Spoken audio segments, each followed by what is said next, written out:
Oo. Taas, baba. Kailangan niya medyo paabutin mo yun doon sa ibabaw. Kaya okay yan. Para naabot yung ibabaw niya. Tapos, tingnan mo rin naman yung kuwan. Pag tumutulo yung pinakapito mo. Para di sayang yung gamot.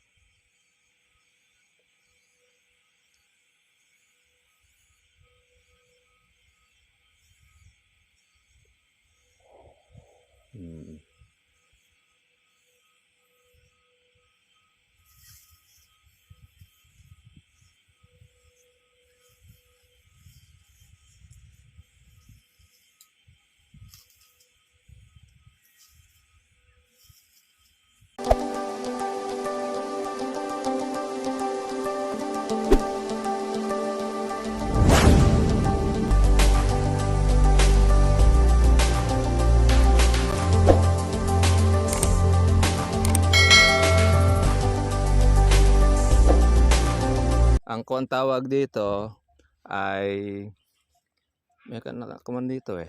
Nakalimutan ko tawag dito sa kalamansi nito. Variegated yata. Yung kalahati ang kuwan. Parang melon. Sa amin kasi pag naglabas yung ganitong bunga ng kalamansi eh tataas ang presyo. Ganun. Variegated. Ito rin variegated to. Kaya lang, hindi ito mismo ganito. Kasi ito, may halo na ito. Talagang kuwan siya. Ginagawang halaman ito eh. Halaman. Mahal ito. Kumpara mo doon sa talagang kalamansi. Minahalo pa lang. Yan. Tinan mo yung kanya. Kala mo siya yung melon. Parang melon. Parang pakwan na. Ewan ko kung saan bansa ito galing. Ito. Putulin nyo na ito. Yung isang puno rin doon nakawan. Sagad yun doon yung ano. Tingnan mo yung kalamansi, natalo na niya. Ito yung dugtong. Yun naman yung nakatuloy. Iba kasi ginagawa, pinuputo lang din eh. Ay di lalago lang yan. O dapat, doon sa may sagad mo na sa puno na yun. Doon mo siya putulin. Tapos, tumubo man siya, pwede mo na siyang siklatin. Para hindi kagad na makalaki. Ito. Yung mga ganito, sa ko kuya, pag halimbawa may mga dilaw na ganito, yan ang dagdagan nyo ng pataba. Kumbaga sa kawan, yan ang nangangailangan natin ng pagkain. Yung mga ganitong mga berde, kahit maintenance lang ito, okay lang eh. Kaya lahat ng mga parang medyo critical, doon natin nilalagyan ng marami pagkain. Kasi pag yan inunti-unti mo ang pagkain niya, kumbaga sa pagkakasakit, hindi siya mabilis makarecover. Maganda naman po yung kuha natin, yung buko. Yung mga bilog. Okay yung kuha niya.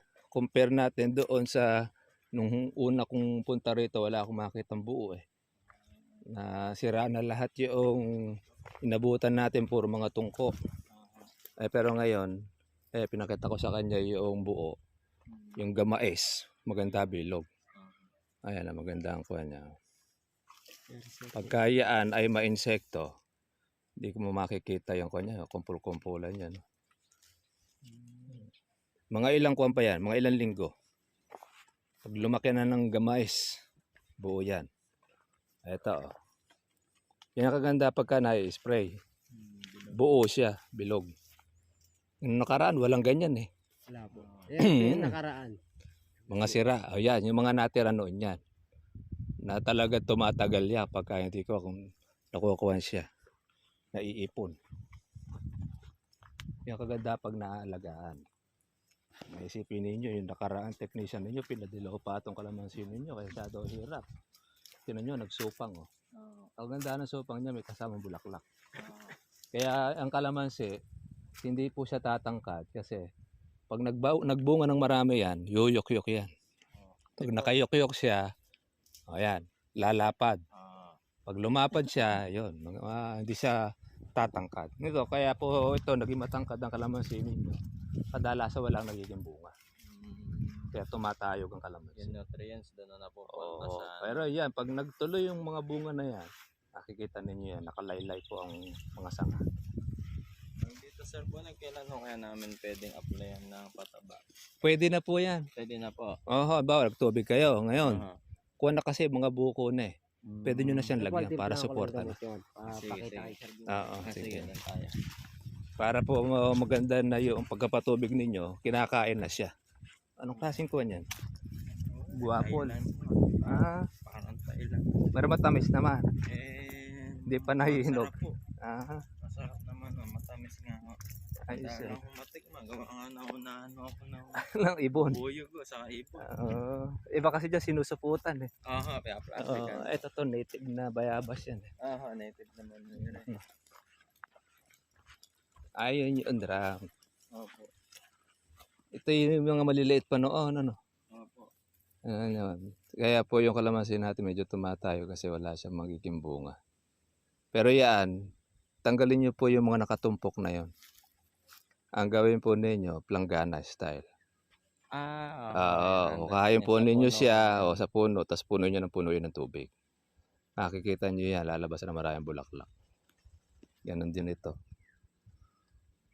Eh, dito mo matatanda, okay na yan dahil kukuha nyo na yung pagitan eh. Opo. Punuin nyo na lang siya. Aha. Pero sa bata na ito pa pwede pa. Sa bata ho. Oo, pwede kasi, ho. oo. Kamukha ng sinasabi Kasi ho. wala pa siyang maraming ugat sa ibabaw eh. Yan yung taararoin ko. Oo, maganda yan. Madali ho. Makakuha siya. Bubusog. Pag nabusog ng tubig yan, masisiyahan yung kalamansi. Ayan, mga ka-farmers po, ganda po ang development po noong ating na-guide sa pagtitimpla po ng spray, ng gamot. Tapos, ayan, marami pong lumabas po na bulaklak nung mula nung mabusog. For the meantime, dito muna kayo kumukuha ng tubig. Okay yan, pataba rin kasi ito eh. Gusto na nga ho eh.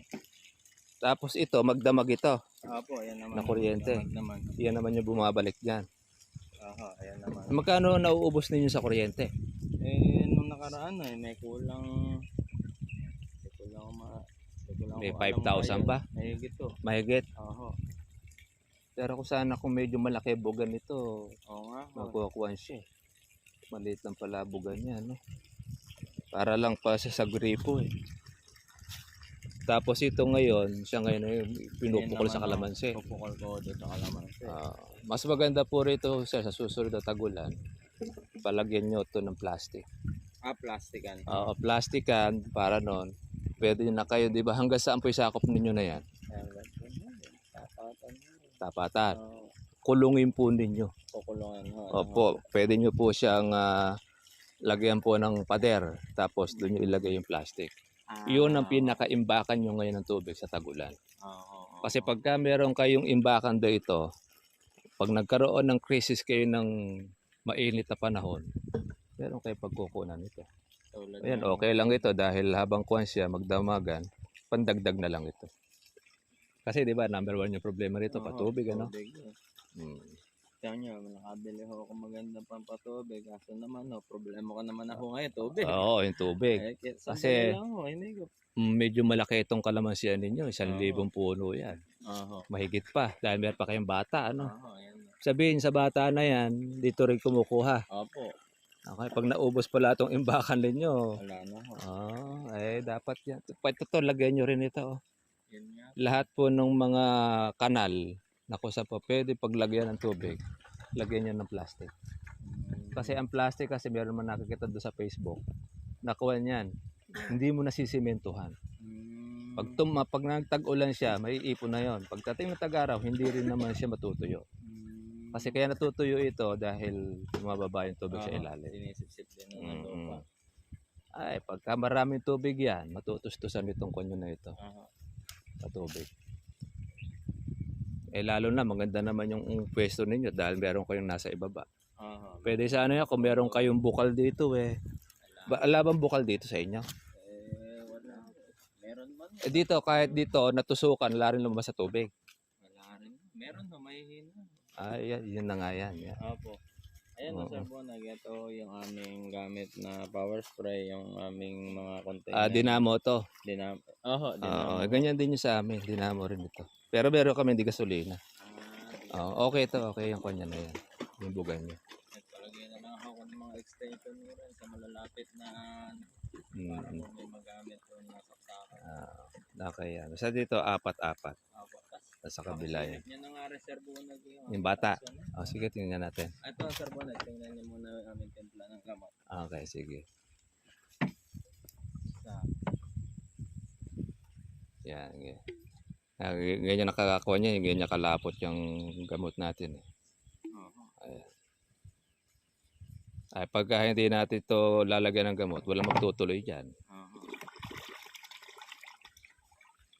So, tapos, pagkakuha na ninyo, asan nyo pang kuha ninyo? Panghalo. panghalo. Saan yung ang panghalo? Oo. Importante yan. Kung minsan kasi may gamot, tumitining. Tumitin. Kaya kailangan dyan, maganda ang mixture niya. Meron na lang ito. So, pwede sana yan. Kung halimbawa, dyan siya nakatutok itong ating oo, kusa siyang maghahalo. Pero kung halimbawa yung nandito na isa meron nakatugon na kuha niyan nakarekta Yan. Para noon magparehas. Kaya yan, maganda na itong kuha na ito. Yan, basta ganyan pumuti, maganda halo, okay siya. Ganun din yan sa kabila. Nakakasampu kayo income dyan? Lahat? 5? Din Po. Medyo malilit pa ho yan, kaya naabot ko 3, may isa. Kalahati. Pwede ninyo itong chargeable muna gamitin nyo. Yung 16 liters. Maliit pa Hindi pa naman masyado. Dito na lang kayo tumutok. Para hindi kayo masyado maubos sa gamot. Malakas ang gamot. Ito, yung sosobra rin yan. Dito nyo lang po. Ito, 1 drum lang nakuha nito. Sold out na yan. Kasi, pinower spray nyo yung maliit na yan. Sa hangin lang mapupunta. Opo, natatapon lang sa damo, sa ilalim. Nagagaya ng chargeable, yun lang talaga sakop niya. Pwedeng patayin. Oo, pwede mo na siyang kuha na siya. Lagay mo dyan. Nakakamenos kayo. Kasi pag halimbawa, puro gamot yan, malaki gagastusin ninyo. Ito, pwede kayo mag-concentrate dito dahil yan na malalaki. Yung bata na yan, ang kuha nyo lang dyan siyempre, yung medyo mapabulas muna. Pagka meron siyang bulaklak at meron siyang insekto, doon lang natin siya i-sprayin. Yun naman ang kuha natin dyan. Kumbaga, kailangan din natin ng tubig yan para at least ay maging maganda po ang kuha niya, ang puto. Tingnan nyo nga po sa Tara.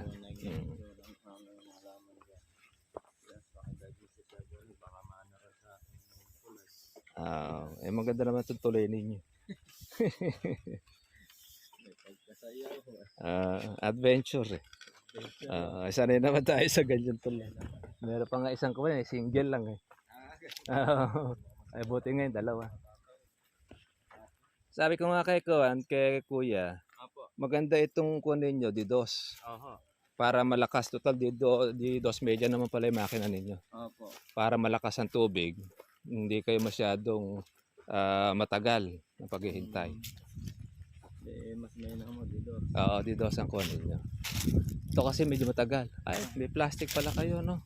Yung iba ho, pinlastikan at ba't nga ba may plastic, Joshua? Alisin nyo na yung mga plastic na ito. Mainit sa kalamansi yan. Mainit to, ano ho? Oo. Hindi kami nagpa-plastic ng ganito. Buti nakarating kami. Sayang yung kuha nyo. Kasi, pagka kasi may plastic yan, yung ugat ng kalamansi natin, maiinitan dyan. Gusto ng kalamansi, naka-open. Magtitipid tayo doon sa hindi tutubuan ng damo. May chargeable spray naman tayo ng pandamo. Alisin na lang ninyo. Meron kasi tayo subscriber, pinlastic na lahat ng kalamansi. Naapektuhan yung kalamansi niya. Ang panahon ng tagtuyot, hindi nagbunga na maganda. Kasi yan, mainit. Ang pinaplastikan, pwede sili. Pag tagulan, pag tatag-araw, hindi. Kasi sa tagulan kasi, kaya pa plastikan para hindi damuhin. Yun ang goal ng plastic na yan. Ngayon tag-araw tayo, hindi tutubo damo dyan pagkakuha. Damo rin kasi nakakatulong din yan para doon sa kalamansi natin. Mm. Para hindi kaagad natutuyo yung lupa. Oo. Ganun lang kawan niya. So, mas may na matanggalin mo yan. Wala na yung plastic. So, ano? Mm-mm. Ay, buti pala napunta tayo rito. Ayan, okay naman po yung kalamansi natin. Okay naman. Oo. Sura. Para noon at least. Kasi maglalagay tayo ng pataba. Dito lang yan. Oo. Ganon din ang gawin nyo rito. Huwag pa umbok. Tingnan nyo, Sir Bonag, yung mga inararo ko na ho na to. Ang bala ko namin yung pagitan ho ang gagawan ho ng daan Ayun. Gagawa na lang ho namin Yung daan, mismong... puno ho. Oo, dito yung paraan eh. Ayan ho kasi Dito. inararo ko ho ito. Mm-mm. Itutudling ko sana ng ganito, magkabila ho. Para ho yung tubig dito ho mismo sa pool, sa puno, gitnang-gitna ho Sige, sige. Pwede na yan. Para gitna, at least hindi malayo sa puno. Oho. Yung tubig. Pwede yan. Ba? Magkabila ho yan, ano namin, kumbaga lalagyan ho namin ng parang pilapil. Para ho yung tubig. Kaya lang ito, medyo malayo ito eh. Mas maganda rito. Itong puno na ito, ikuan dito, saboy. Para noon yung tubig. Mas maganda nga dito ang tubig eh. Sa kalamansi talaga magdadaan. Ito, alisin nyo na ito. Ay, kalamanda rin ho yan. Naiwan na yung kalamansi. Yes, Kasi dito lang mauuho yung tubig. Yun nga ho eh. Kaya ho inararo. Ito yung mabubusog. Dapat nandito yung ating tubig. Dito aagos yon sa mga puno. Opo. Ngayon, para umagos yan, kailangan mo siya ng talagang kawan. Manual po na pala. Papalahan Tingnan niyo mo po, Sir Bon, naging example lo namin dito. Sige. Kung ka-approve nyo. Nararo ko nga ako rin. Okay lang ito, tungkol na ito para wala masyadong damo. Ay, makapalo ang damo. Oo. Tsaka para cultivation din ang lupa. Cultivation naman, tsaka yung damo na napatay ko pa. Ayan.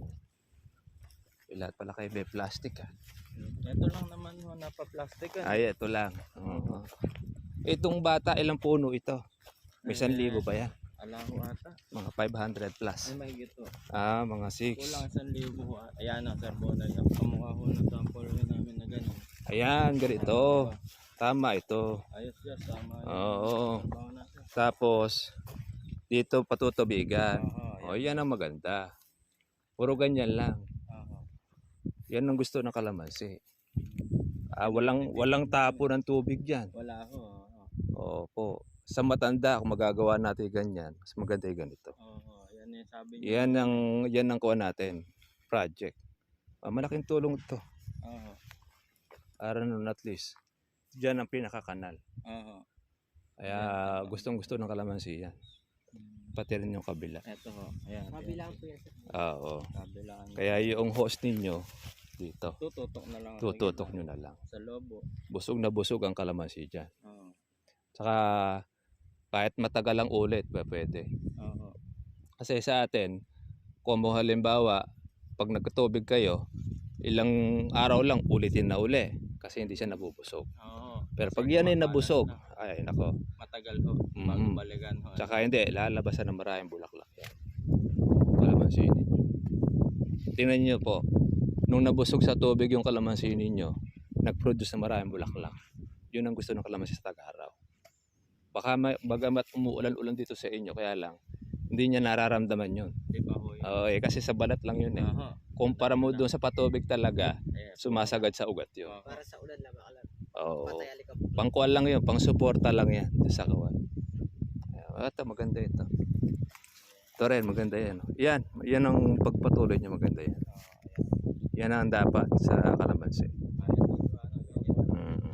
Para meron kayong controller.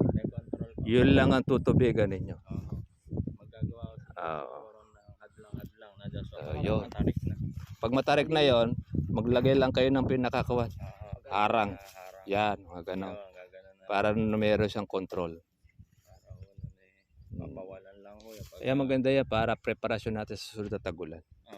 Pag sa Tag-araw yan, makikita ninyo. Ito, malaki ang chance ito. Dumami po ang bunga ninyo dyan. Pag naayos nyo ito lahat. Sa matanda rin, ganun din. Kumaga, nag-under-recovery kasi yung kalamansi natin eh, nasaktan nung nakaraan eh. Para magpo-produce siya ng marami. Maganda yung lupa dito eh. Maganda ho. Oo. Okay yata kasi kuwan dito eh. Basal eh. Oo. Yung kuwan niya. Abi sabihin nyo, kalang kabila, nagtanim din pala ng kalamansi. Hindi po, ano ho yan, ayan lang, pawala ng baka ho.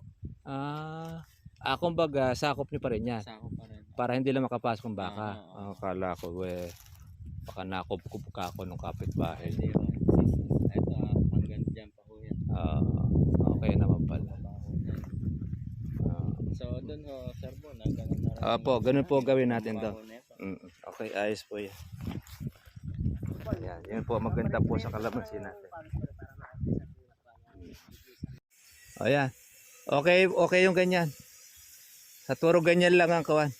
Pag-spray.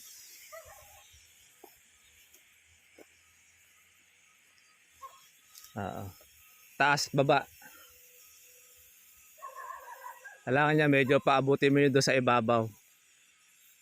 Okay yan. Para naabot yung ibabaw niya.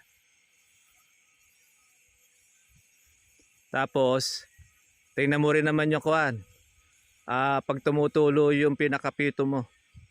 Para di sayang yung gamot.